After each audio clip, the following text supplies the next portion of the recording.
Gracias, Miguel, por esas palabras. Eh, bueno, pues vamos entonces a continuar con esta serie de las bienaventuranzas. ¿A quién le está gustando esta serie? Amén, ¿verdad? Hoy me toca la última bienaventuranza. Esa que está allí. Como ya pueden ver allí, esta tiene que ver con ser bendecido por sufrir por la causa más importante para el cristiano. Uno muchas veces ve esto del sufrimiento por causa del cristianismo y pensamos que tenemos la dicha de vivir en un país que no persiguen a los cristianos. Pero hay muchos niveles diferentes en los que podemos experimentar rechazo, persecución, que conlleva el sufrimiento. He escuchado relatos de hermanos en la iglesia que practicaban otra religión y cuando Dios los llama y les permite integrarse a una iglesia cristiana, sus mismos padres no quieren saber de ellos a veces, familiares cercanos. A veces los más jóvenes se sienten aislados porque a la vez sus amigos no creyentes ven que le sirven al Señor, se apartan de ellos y los hacen muchas veces preguntarse si vale la pena esta vida cristiana. Vamos a ver qué nos dice la palabra de esto más adelante. Otras veces, alguien que se oponía a las enseñanzas cristianas es alcanzado y termina siendo un siervo para Cristo. ¿Habrá alguien en la Biblia? Pablito, ¿verdad?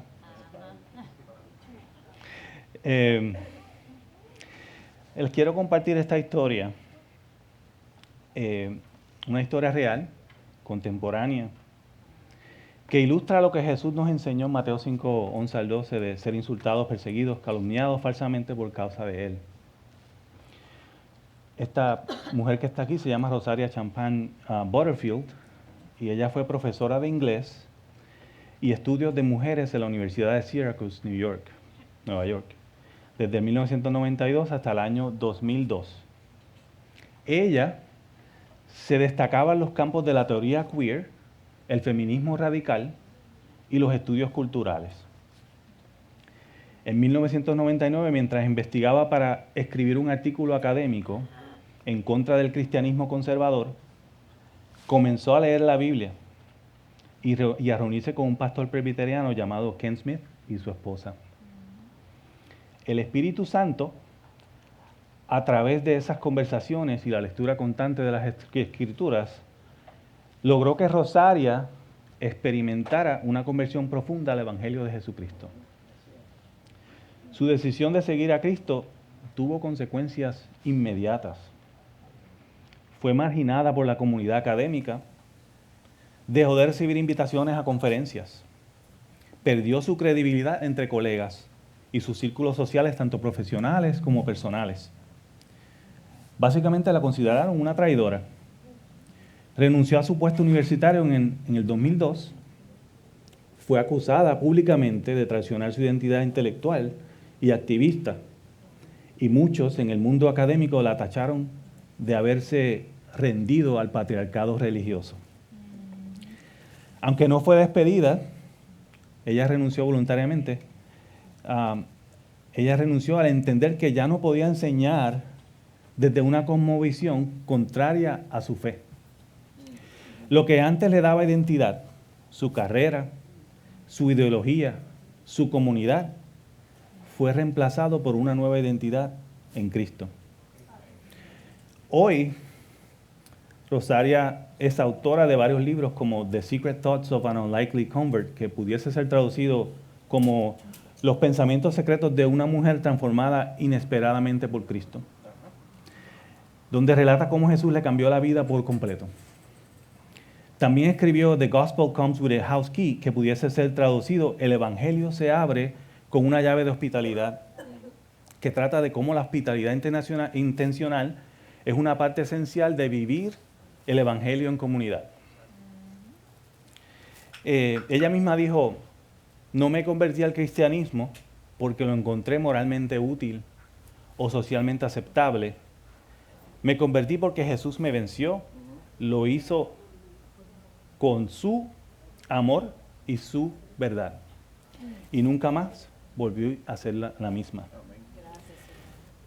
Su historia nos recuerda que sufrir por causa de Cristo no es señal de derrota, sino de pertenencia. Como Jesús dijo, regocíjense y alégrense porque la recompensa de ustedes es en los cielos es grande. Amén. Rosaria perdió todo a los ojos del mundo, pero ganó todo al unirse a Jesús.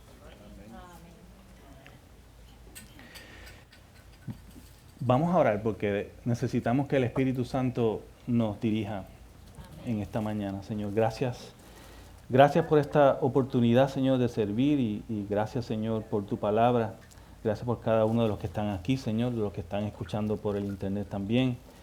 Pedimos, Señor, que tu Espíritu Santo sea quien nos hable en esta mañana a través de tu palabra y que abra nuestros corazones, Señor, a recibir el mensaje que tú tienes para hoy en este día, Señor, para nosotros en este día. En el nombre poderoso de Jesús, amén.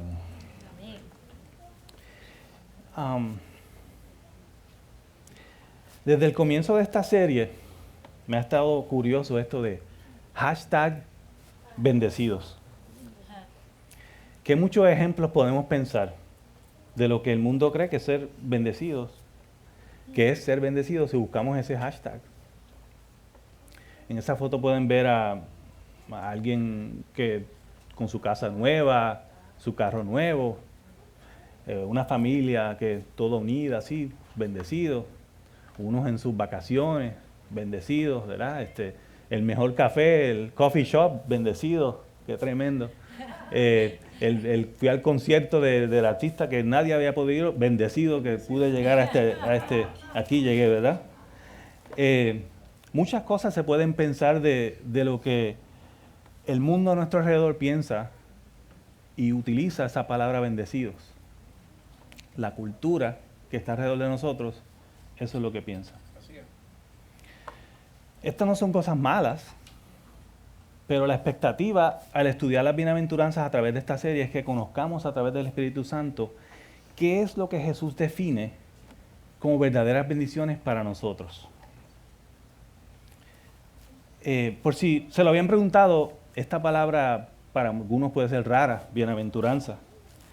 Se deriva del latín beatus, que significa feliz. Eso me conectó porque en inglés beatitude, beatus, que no voy a decir beatitude, ¿por qué de bienaventurado llega a beatitude? Pues viene del original del latín beatus, que significa feliz, dichoso o bendecido. También del verbo bene, que es bien, y advenire, que es venir, que literalmente significa el bien que ha venido o el que ha recibido bien.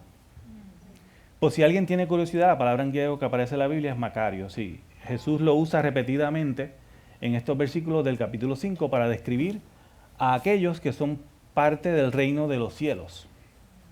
Este término no se refiere a una emoción pasajera, sino a una condición espiritual profunda, aprobada por Dios, aunque muchas veces parezca lo contrario desde una perspectiva terrenal. Esta contracultura que hablamos, ¿verdad? El sermón de hoy va a estar basado en la última bienaventuranza, como mencioné, versículos 11 y 12 del capítulo 5, pero creo que es bueno leer desde el versículo 1. Estas bienaventuranzas aquí describen cómo debe ser la vida de un cristiano que es parte del reino de Dios, o mejor dicho, bendecidos por vivir como ciudadanos del reino. Ajá, exacto. Vamos a leer la palabra de Dios. Mateo 5, versículo 1.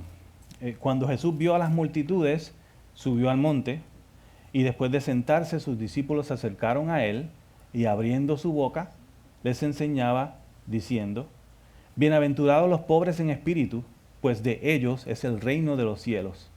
Bienaventurados los que lloran, pues ellos serán consolados. Bienaventurados los humildes, pues ellos heredarán la tierra. Bienaventurados los que tienen hambre y sed de justicia, pues ellos serán saciados. Bienaventurados los misericordiosos, pues ellos recibirán misericordia. Bienaventurados los de limpio corazón, pues ellos verán a Dios. Bienaventurados los que procuran la paz, pues ellos serán llamados hijos de Dios. Bienaventurados aquellos que han sido perseguidos por causa de la justicia, pues de ellos es el reino de los cielos. A través de esta serie hemos mostrado que Jesús llama bendecidos a los pobres en espíritu. Los que son pobres en espíritu, que esto significa admitir nuestra bancarrota espiritual, básicamente. Depender totalmente de Dios y derribar el orgullo. Eso es difícil. Más bien, esto implica despojarse del orgullo y renunciar a la autosuficiencia, lo cual abre espacio para recibir la gracia de Dios. También tenemos a los que lloran. Esto se trata de un llanto o un peso genuino por el pecado que nos debe llevar a practicar una autoevaluación diaria, yo creo. No se promete una ausencia de sufrimiento, sino la presencia consoladora y transformadora de Dios en medio de este. Los mansos, que más que una tranquilidad externa, es un estado interno, basado en la humildad, el autocontrol y la confianza en Dios.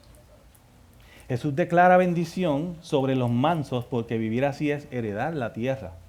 Nos debe llevar a una autoevaluación diaria también de cómo reaccionamos, a practicar la espera, a moderar la mansedumbre. Continuando, los que tienen hambre y sed de justicia, ¿verdad? Jesús celebra a quienes tienen un apetito espiritual fuerte por justicia, porque su corazón está alineado con el reino. Este anhelo intenso y persistente por justicia, tanto interior, o sea, su santidad personal, como exterior, justicia social o relación correcta con Dios y el prójimo, no queda sin respuesta. Dios promete saciarlos tanto en esta vida como en la eternidad.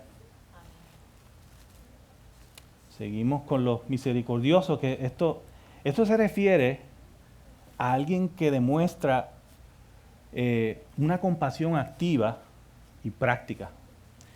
Más bien, alguien que ayuda, perdona y acompaña a otros, especialmente en sus carencias o en sus errores.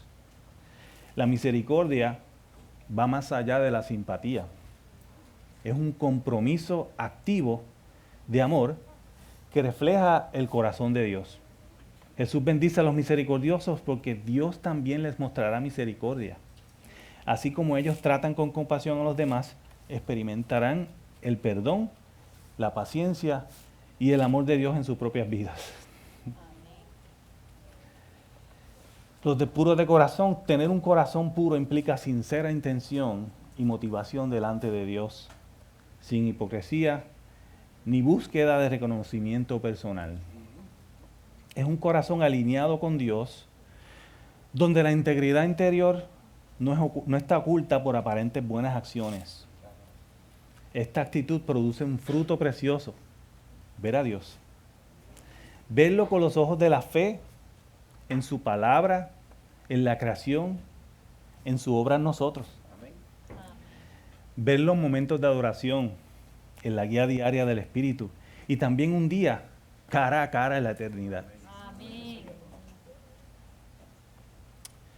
Vimos que los que procuran la paz no es simplemente evitar conflictos, sino ser pacificadores activos quienes intervienen cuando hay discordia para atender puentes y no levantar muros. La paz verdadera refleja el carácter del Padre. Al ejercerla somos reconocidos como hijos de Dios, no solo por la iglesia, sino ante el mundo. No es pacifismo pasivo, sino una misión proactiva que siembra armonía donde reina la división. Jesús bendice a quienes procuran la paz porque son identificados como sus hijos y traen una luz de santidad y armonía donde hay división. Hasta el versículo 9, Jesús se enfocó en declarar bendición a los que son parte del reino y muestran esas características que se describen aquí. Básicamente, esto es lo que se espera de un creyente en donde quiera que esté. Sabemos que eso no es fácil sin la ayuda de Dios, pero aún más difícil es lo que nos dice el versículo 10 que Luis cubrió la semana pasada. Los que han sido perseguidos por la causa de justicia. Eso no va a aparecer en pantalla, pero Jesús nos dice que son bendecidos los que han sido perseguidos por causa de la justicia. Jesús no se refiere a cualquier tipo de sufrimiento, sino al que viene como resultado de vivir conforme a la justicia de Dios. Estamos dando el ejemplo de Rosaria anteriormente, ¿no? Es una vida que refleja el carácter de Cristo y que incomoda al mundo, a un mundo caído. Cuando vivimos con integridad, compasión, humildad y verdad, muchas veces nos volvemos blancos de rechazo, burla o exclusión. Ser perseguido por vivir como Cristo vivió no es una señal de fracaso espiritual, sino una marca de que pertenecemos a su reino. Si ese reino que describió Luis en el sermón anterior a este, ese reino que describió Luis en el sermón anterior a este, es evidencia de que nuestra ciudadanía está en los cielos y no en este mundo. Como lo dice 2 Timoteo 3:12, todos los que quieren vivir piadosamente en Cristo Jesús padecerán persecución. Jesús no promete solo un premio en el futuro, sino una realidad presente. Dice, de ellos es el reino de los cielos, en ese versículo. Significa que aún en medio del sufrimiento experimentamos la presencia, el poder y la aprobación de Dios. Y en el futuro, la gloria será incomparable. Romanos 8:18 dice, pues considero que los sufrimientos de este tiempo presente no son dignos de ser comparados con la gloria que nos ha de ser revelada. Amén. Esta cita de John Piper dice, la justicia de la que habla Jesús aquí es una vida que refleja a Dios y provoca oposición del mundo. Si tu vida nunca provoca ningún tipo de rechazo, probablemente no estás viviendo conforme a esta justicia. ¡Auch! Está fuerte, ¿no?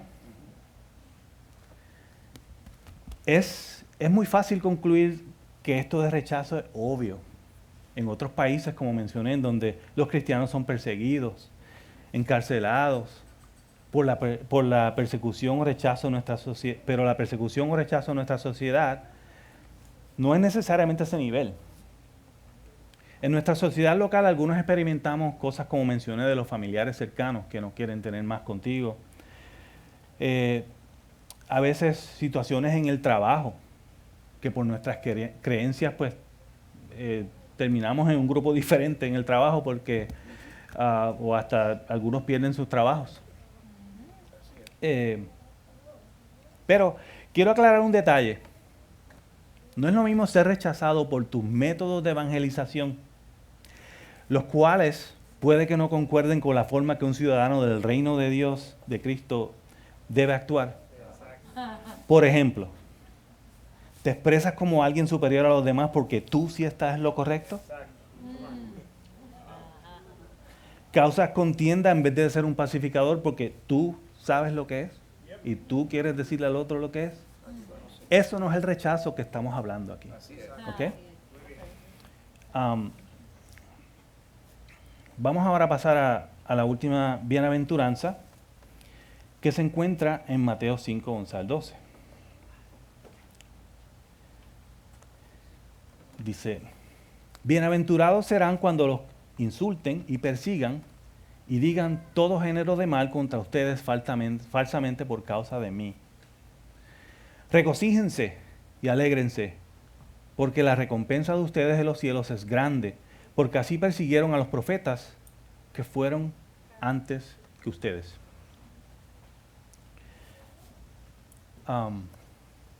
Hemos mencionado durante esta serie que la próxima bienaventuranza tiene una relación con la anterior. Podemos ver aquí que este tema de persecución y sufrimiento entre el versículo 10 y el versículo 11, ¿verdad? Pero hay unos detalles importantes en el versículo 11. Vamos a leer Mateo 5:10. Dice, bienaventurados aquellos que han sido perseguidos por causa de la justicia, pues de ellos es el reino de los cielos. Aquí Jesús usa esta frase, aquellos que han sido perseguidos. No voy a ponerme a dar una clase de español ni nada aquí, pero esto es tercera persona plural. Gramáticamente, tercera persona denota de quién se habla. Por ejemplo, ellos, ellas, en el versículo 10. Y también ahí dice, ¿a causa de qué es esa persecución que decía allí en el 10? De justicia. Son diferencias, ¿verdad? Volviendo al versículo 11. Bienaventurados serán cuando los insulten y persigan y digan todo género de mal contra ustedes falsamente por causa de mí. Noten que aquí usa la palabra ustedes. Está en segunda persona plural. Gramaticalmente, segunda persona se refiere a quién se le habla. Por ejemplo, tú, ustedes. Esa es una diferencia entre estos versículos. Y también aclara, ¿verdad?, que en esta dice, ¿a causa de qué es esta persecución en el 11? De mí, o sea, de Cristo. ¿Cuán importantes serán estas distinciones? Bueno, si yo fuera el pastor Miguel en este momento diría, gracias por preguntar. Bueno, lo dije.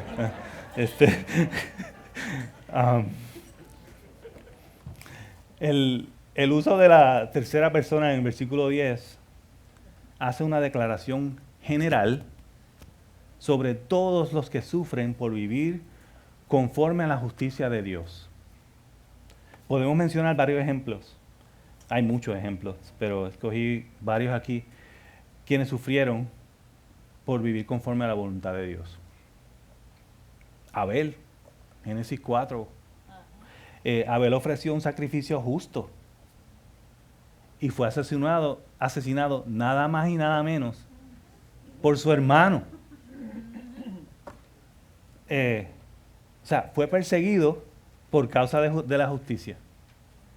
Su fe y obediencia causaron la causa de la hostilidad. Y basado en Hebreos 11:4, esa fe de Abel todavía habla. Daniel 6, otro ejemplo. Todos sabemos qué pasó con Daniel, ¿verdad? Daniel fue echado al foso de los leones por orar a Dios, desobedeciendo al edicto del rey. Fue perseguido por permanecer fiel a la ley de Dios. Esos eran del Viejo Testamento. Juan el Bautista, Marcos 6, fue encarcelado, ejecutado por denunciar Se me alejó el audio. ¿Ahora me oyen?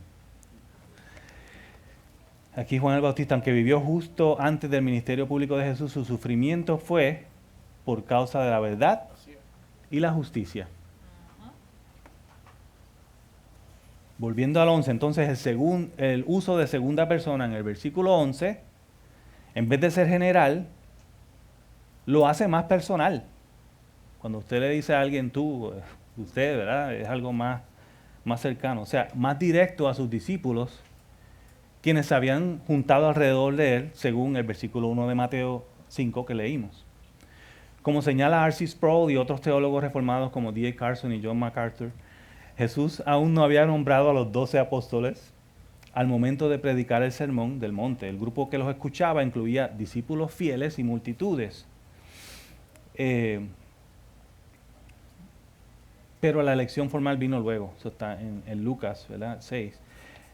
El sermón del monte ocurre en un espacio abierto. Y es claro que otros que estaban presentes también recibieron el mensaje, como vemos en Mateo 7:28. Por eso está haciendo esta diferencia, ¿verdad? Estos son los que están al lado mío, mis discípulos, pero había más gente escuchando también. Mateo 7:28 dice, cuando Jesús terminó estas palabras, las multitudes se admiraban de su enseñanza. O sea que había mucha otra gente, además de sus fieles seguidores. En fin, esto de tercera a segunda persona es para resaltar esto, que esto es relevante para todos los que verdaderamente siguen a Cristo, incluyéndonos a nosotros. Aquí tenemos una cita de John Stott, que dice, el cambio de tercera a segunda persona convierte una bienaventuranza en una comisión. Jesús está mirando a los ojos a sus discípulos y diciendo, esto es lo que les espera, pero confíen, porque es señal de que son míos. Qué curioso ese detalle, ¿verdad? Continuando con estas diferencias en el versículo 10 y el versículo 11, es muy otra diferencia, es la causa bendecidos por sufrir por la causa que estamos sufriendo, ¿no? Hablamos que hay una diferencia, uno dice causa de justicia, otro causa de mí.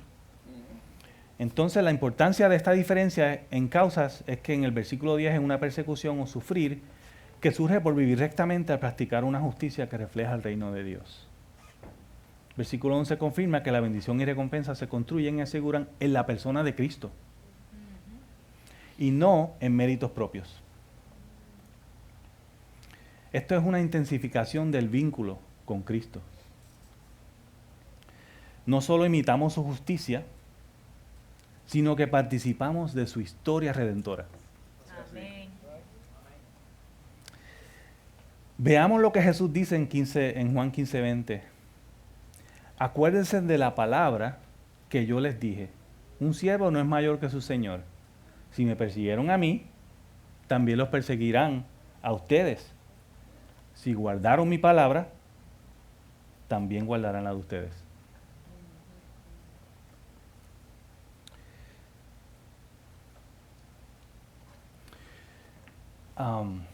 Tabla, no sé, tiene muchas cosas esa tabla. Vamos a pasarla.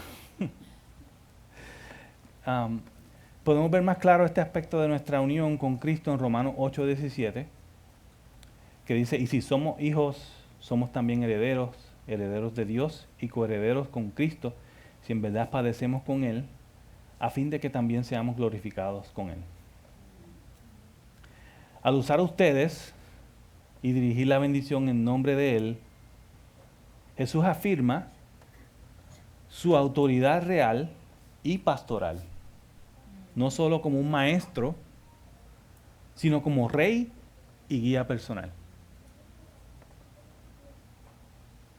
Hemos visto aquí dos versículos que afirman que este sufrimiento a causa de justicia y a causa de Cristo que experimenta el cristiano es una bendición. Es una bendición. Pero, ¿por qué el mundo caído odia tanto, rechaza y causa tanto sufrimiento al cristiano? No lo voy a decir, Miguel.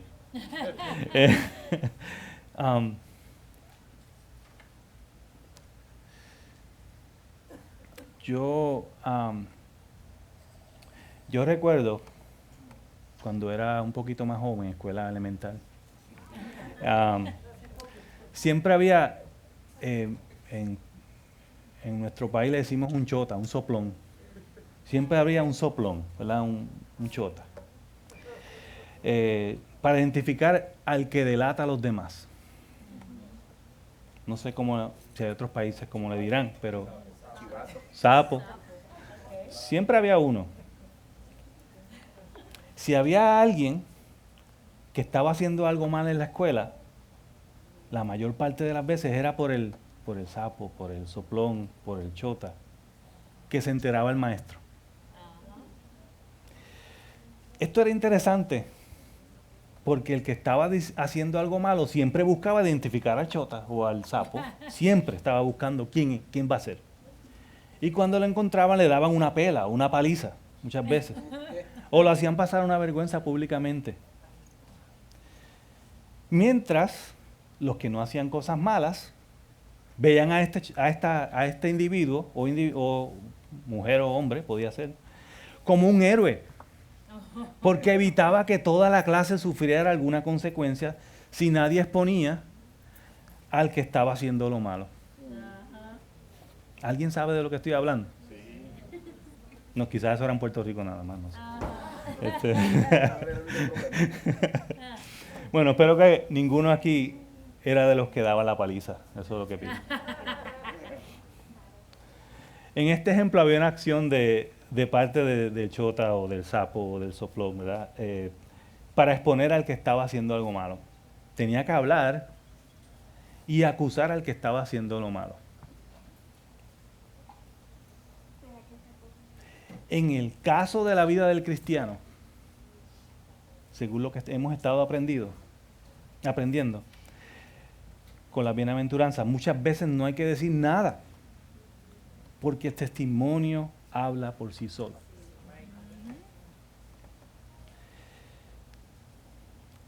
No sé si fue casualidad que me pusieron eso blanco ahí. Vamos a hablar de la luz, ¿verdad? Está reflejando. Vamos a ver qué dice Juan 3, 19 al 20. Y este es el juicio, que la luz vino al mundo y los hombres amaron más las tinieblas que la luz, pues sus acciones eran malas, porque todo el que hace lo malo odia la luz. Se parece a la anécdota que yo les traje, ¿no? Y no viene a la luz para que sus acciones no sean expuestas. Pero el que practica la verdad tiene a la luz para que sus acciones sean manifestadas, que han sido hechas en Dios. Se relaciona un poco con el ejemplo, ¿verdad?, que traje. Nos podemos, algunos, no solo en Puerto Rico quizás pasaron lo mismo, pero no, fuera de broma, es la diferencia de la luz va a exponer cosas. Vamos a ver más adelante aquí. El verdadero ciudadano del reino de Dios es luz, y el que hace lo malo no quiere que la luz lo exponga, que es lo que estoy diciendo. ¿Hay alguien aquí que haya experimentado el efecto de ser luz ante la oscuridad a nuestro alrededor? No tiene que levantar la mano. Es algo para pensar. El que haya experimentado eso, muchas veces no es después del momento que uno dice, eso que pasó fue por esto que hizo Dios, porque esta reacción de esta persona, sea tú, sea otro. Podemos ver más razón a ese odio hacia los cristianos en Juan 7:7. Dice, el mundo no puede odiarlos a ustedes, pero me odia a mí, porque yo doy testimonio de él, que sus acciones son malas. Aquí vemos la razón por la que sufrimos por Jesús. Él da testimonio de que las acciones del mundo son malas. No tienes que hacer nada, Él lo va a hacer. Esto es similar a no querer ser expuestos por la luz, lo que estaba hablando los versículos antes. ¿Qué nos dice uno de los teólogos favoritos de Miguel? Dice,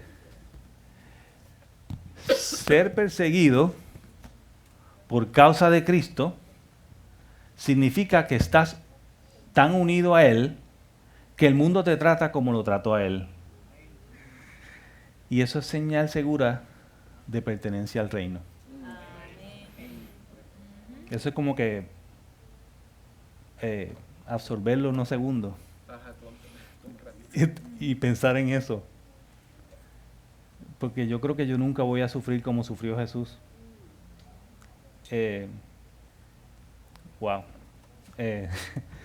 Pone a pensar. Tiene mucha relación con Juan 15, 18 al 19. Si el mundo los odia, sepan que me ha odiado a mí antes que a ustedes. Si ustedes fueran del mundo, el mundo amaría lo suyo. Pero como no son del mundo, sino que yo los escogí de entre el mundo, por eso el mundo los odia. Ahí entendemos por qué tanta persecución, por qué el mundo es como es contra el que está viviendo la ciudadanía del reino aquí. Exacto, exacto. A la profesora Rosaria que mencioné al principio, no la rechazaron por ser hostil, sino por estar tan unida a Cristo que ya no podía ser neutral ante el pecado. El mundo notó el cambio y respondió con rechazo. Eso no fue una estrategia. Fue una señal segura de que ella sí pertenece al reino. Amén. Nos debemos preguntar, ¿hay evidencia de que mi fidelidad a Cristo incomoda al mundo?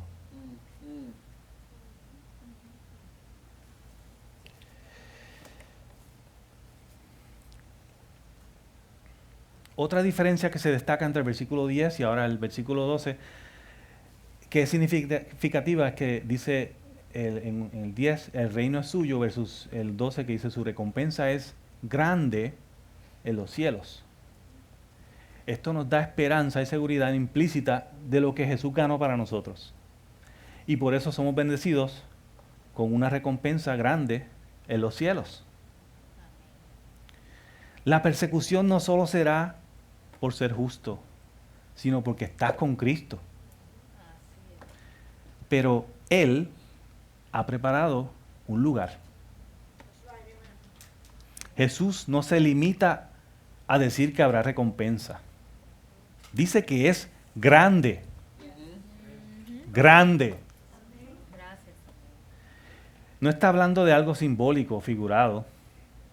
Está hablando de algo real, seguro y eterno. Esta frase es un recordatorio glorioso de que todo lo que se pierde aquí por causa de Cristo se recupera multiplicado en la eternidad. Amén. Lo que parece ser una pérdida ahora, en realidad es una inversión celestial. Como dijo Pablo en Romanos 8:18, pues considero que los sufrimientos de este tiempo presente no son dignos de ser comparados con la gloria que nos ha de ser revelada. ¿Y cuál es esa recompensa? No son solo calles de oro o coronas de honra. La recompensa es Cristo mismo. Así es. Así es. Es estar con Él, ver su rostro, vivir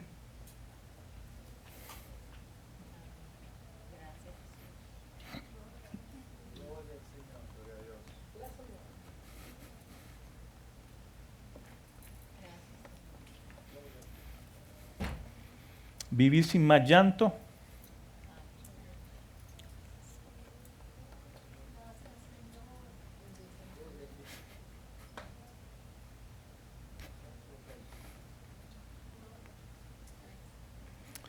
ni pecado ni separación.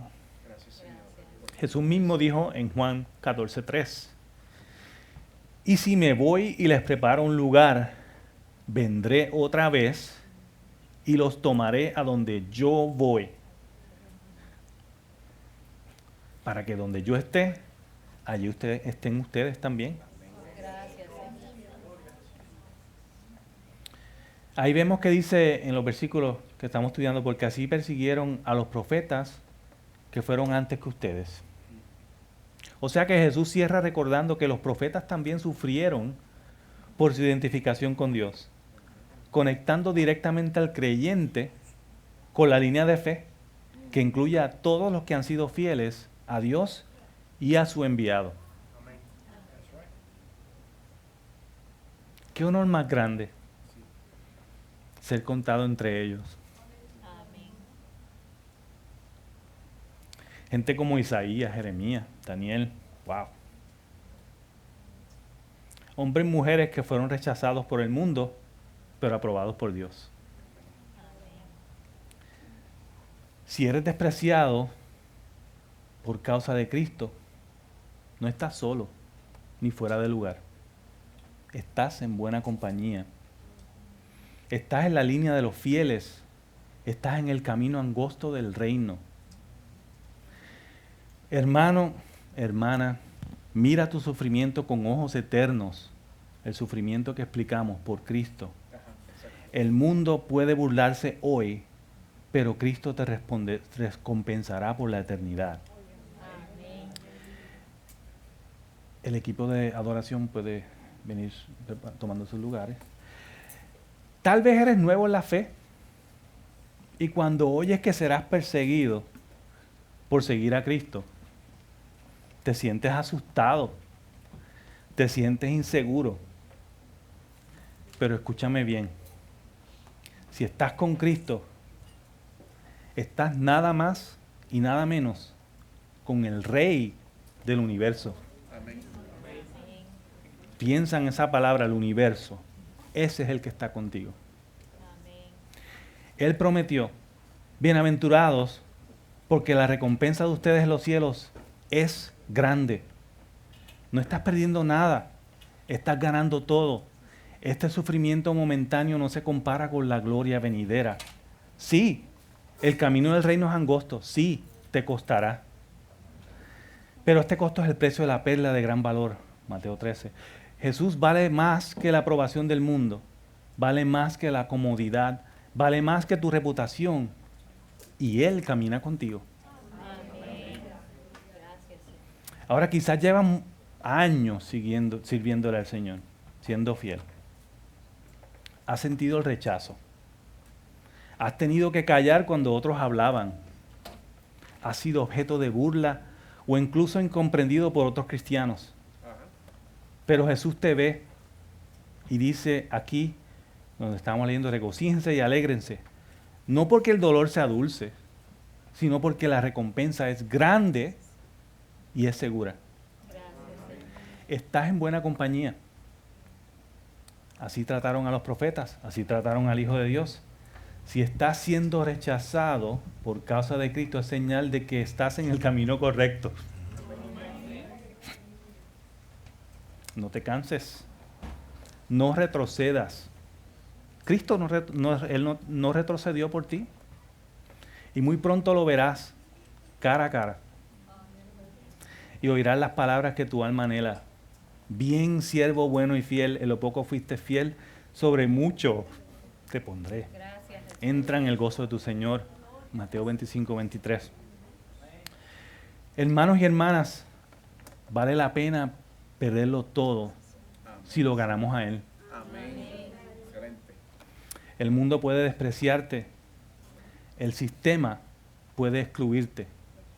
Tu familia puede malentenderte. Cristo no se avergüenza de llamarte suyo. Amén. Así que ve esta semana, no buscando la aprobación del mundo, sino el gozo del reino. Vive por Cristo. Sufre con Cristo. Y un día reinarás con Él.